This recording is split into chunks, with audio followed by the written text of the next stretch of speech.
mkijenga nyumba huwezi achia kwa foundation. Unapomalizia foundation lazima ufikirie vile utajenga ukuta. Ama namna gani? Na juzi rais akaanzisha mazungumzo, national conversation, ambayo itaenda kila mahala ili tuweze kujenga kwa misingi ambayo Vision 2030 imejenga. Mimi ni kuwaambia tu, please, tunapokuja tokelezeni nyinyi wote. So what kind of age groups do we require? I think this national conversation should be seized by the young people, the people that the future is theirs, to present their proposals, to submit their thoughts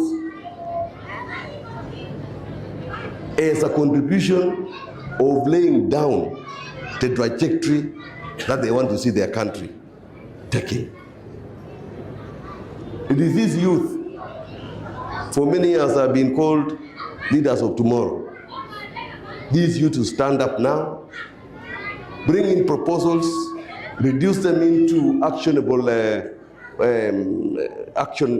program, make it a document, and then let them be the ones who will implement it.